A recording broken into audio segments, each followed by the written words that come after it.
The savannah woke each morning to the sound of wind through tall grass and the distant calls of birds. Near the edge of a dry riverbed lived a fox who survived by observation and patience. He listened more than he spoke, helped when help was needed, and avoided trouble by choosing his words carefully.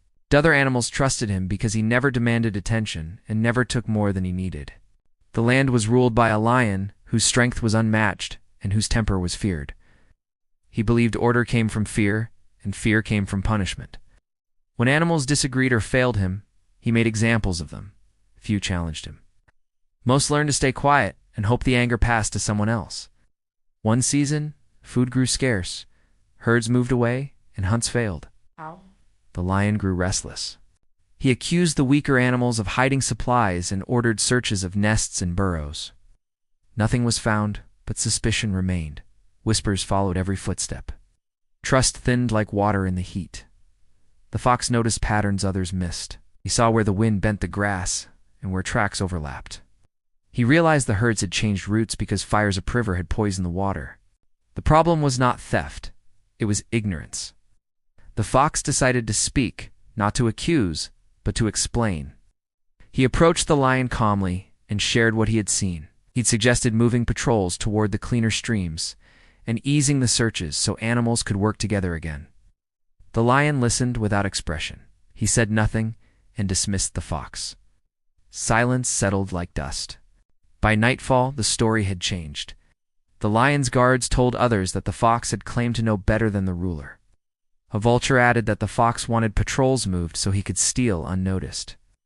A hyena laughed and said clever tongues hide sharp teeth. Each voice sharpened the rumor. Those who doubted stayed quiet. Silence felt safer than defense. The fox sensed the shift. Greetings cooled. Eyes turned away. He continued to help, guiding a lost calf to water, sharing scraps with a limping jackal. He believed actions would speak. But actions were drowned by talk. When a young antelope was found dead near the river, panic spread. The lion roared for answers. Someone said the fox had been seen nearby. Another said the fox knew where the herds went. The lie fit the fear. The crowd needed a cause.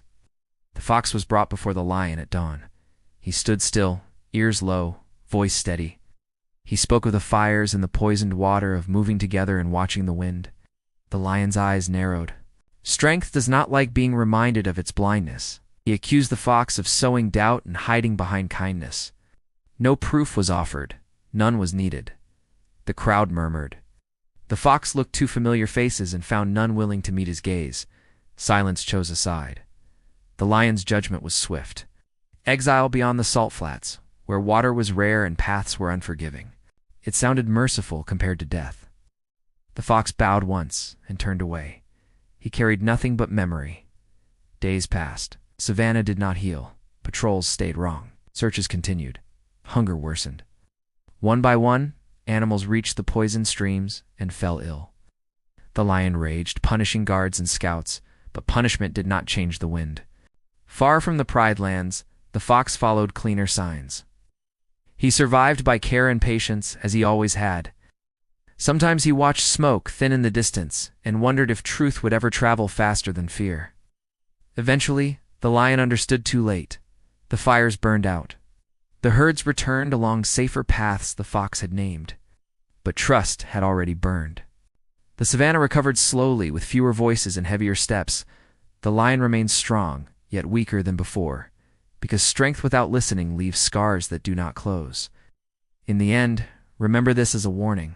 When fear rewards gossip and punishes truth, silence becomes betrayal, and even the innocent pay a price that power cannot undo.